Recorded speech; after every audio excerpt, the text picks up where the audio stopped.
This is When You Were Everything, chapter The Park, pages 89 to 96.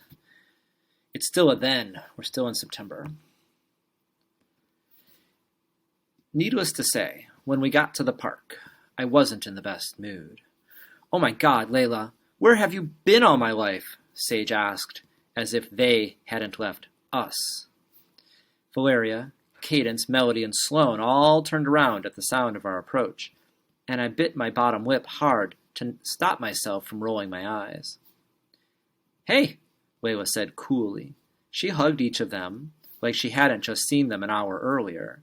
"You guys remember my friend, right?" Layla looped her arm through mine, which was a bit of a relief. It made me feel a little less invisible. At least Layla cared I was there, even if no one else did. "Yeah, your phone went off during my audition," Sloane said, like that was the only interaction we'd ever had. Layla looked scandalized. It happened right after I texted Layla to tell her how well she'd done, and it was Layla's response to me that caused the sound to echo through the auditorium just as Sloane was about to start her solo. "Sorry about that," I said, scratching my neck, which I could feel heating up.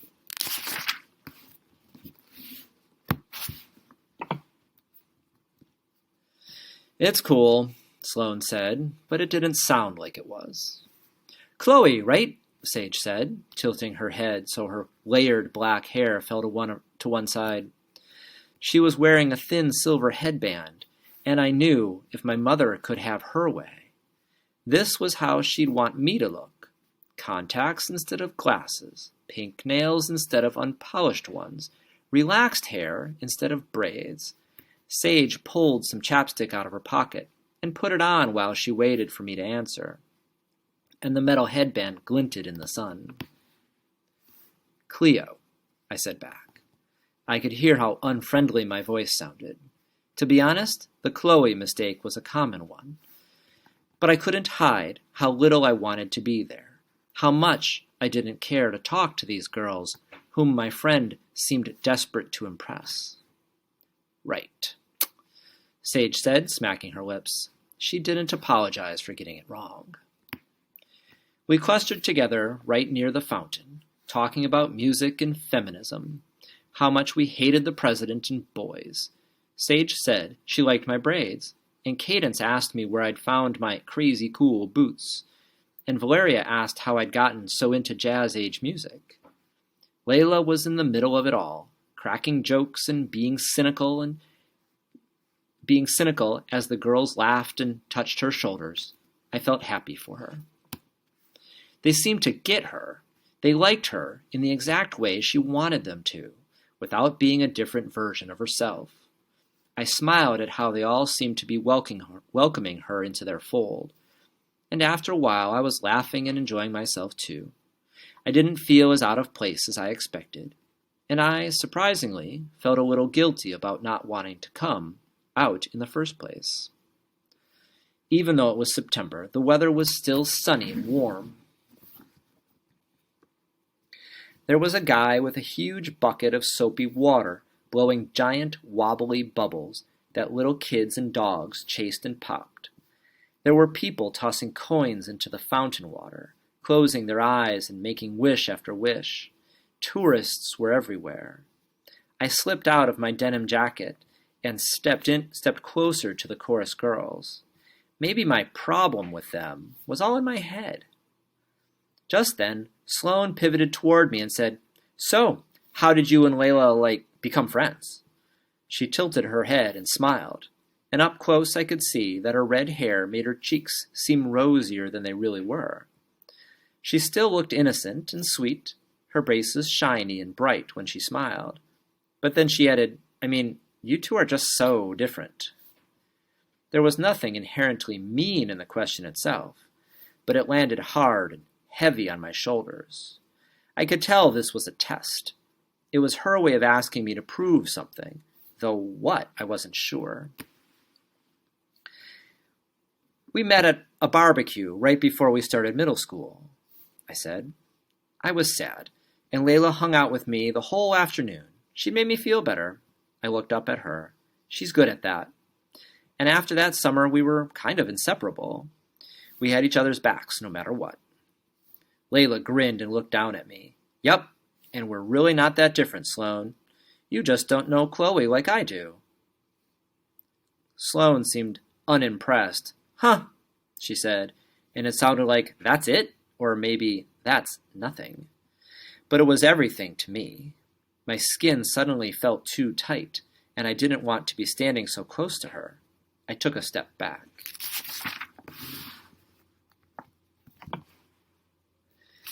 It might sound dramatic, but sometimes it felt like my friendship with Layla was a miracle. Sloane was right about one thing. We were different. But Layla saved me when I was the saddest I've ever been. I'll never forget that.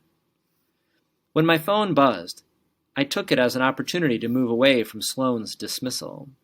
It was a text from my mom that said, "Tell your father I'll be working late tonight." Why don't you text him? I did. I haven't heard back from him. So if you're still at school, can you let him know? I hated when they got into these moods where they didn't want to talk to each other, and they used me as a messenger. Daddy clearly hadn't told her I was hanging out with her Daddy clearly hadn't told her I was hanging out with friends after school either. Fine, I sent, and then I forwarded Mom's message to him. What else is new? He sent back pretty much immediately. I kind of grinned. He was right. She was late almost every night these days.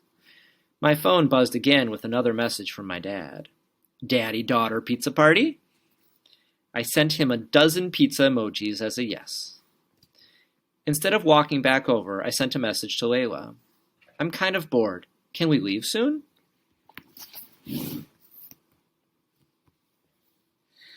When she didn't text back right away, I went looking for a bathroom. I normally would have never gone to a public restroom at the park, but after chugging or drinking that milkshake, desperate times called for desperate measures. I pushed my way into the bathroom, and it wasn't as awful as I expected. The floor was inexplicably wet, but it didn't smell too bad, and most of the toilets were functional. As soon as I was done, still hovering over the seat and being extra careful not to touch anything, I heard the door creak open. Katie, this place is gross. It really wasn't. You're not actually going to go in here, are you? Ew, no. I just had to ask you something. I breathed a sigh of relief, followed closely by the thought, dang, it was Cadence and Melody.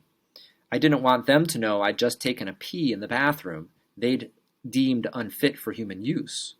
So I froze where I was, toilet tissue wad in hand. What do you think of Layla? Like, honestly? Honestly? She's cute and cool, and her voice is amazeballs, but her friend is kinda hanger-on. Oh my god, right? That's what I thought too. Stalker vibes, almost. Totally, Melody said. Like, why is she even still here? It's obviously not her scene. Sloane's not into the friend either, Cadence confirmed. I have a name, was what I wanted to shout. I'm not some throwaway person. But I stayed hidden. I stayed quiet. I couldn't react to their words because, if I did, it would be all over school in a nanosecond. I knew Melody's reputation for not being able to keep her mouth shut. And if Cadence knew anything, you could assume Melody would within an hour, which was basically like buying a billboard or shouting the information from a rooftop. So I waited, and once they were gone, I cleaned myself up, washed my hands, and headed back toward the fountain. When I found Layla, I leaned in close. How long do you want to hang out? I whispered. I didn't mention what Cadence and Melody had said because they were all standing so close. I don't know, she whispered back. She was still huddled between Sloane and Valeria. I think everyone's going to get food in a little bit. Oh, I said, trying to hide the instant disappointment I felt. Well, can I tell you something? Layla, Sloane said, like she didn't see me talking to her. Have you ever thought about straightening your hair?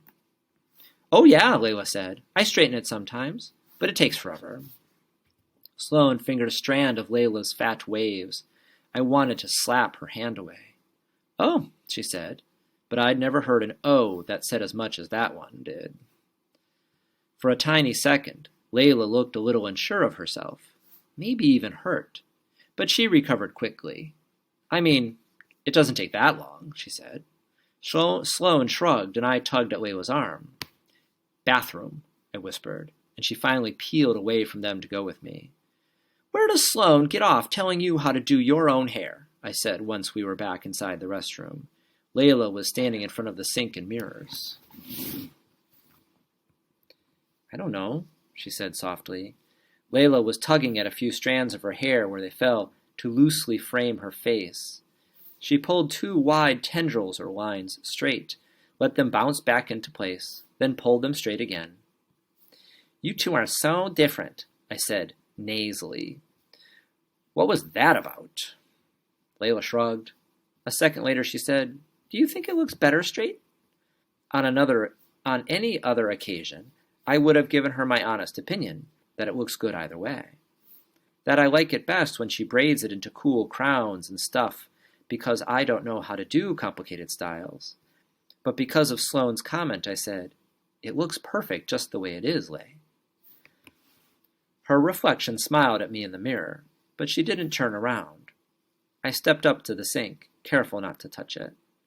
"I heard Melody and Cadence saying they don't like me," I told her. Layla frowned. "Really?" "Yeah, so can we just go?" Layla had been watching my eyes in the mirror, looking at me without really looking at me. But after I finished speaking, she turned to face me. She tugged at a few tufts of her hair again. "I'm sure they didn't mean it, Chloe. I mean, they asked us to come meet them, right?" Layla looked back at the mirror version of me. "That has to count for something." But they didn't invite me, and maybe that was what Layla was forgetting. They invited her. I felt it in my ribs, the pain of her refusal to immediately write off someone who was hurting me, to protect me the way she had always had in the past. It fractured something inside me, her choice to be loyal to them instead.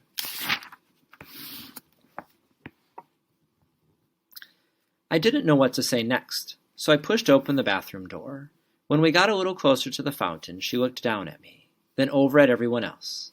For a second she went all breathless, her stutter catching the words in her throat before they could creep past her lips, and it felt like a sign, a warning that I wouldn't like what she said next. "You mind if I stay here a little longer?" she asked. "I guess I don't," I said, lying to myself and to her. "Maybe I'll see you later?"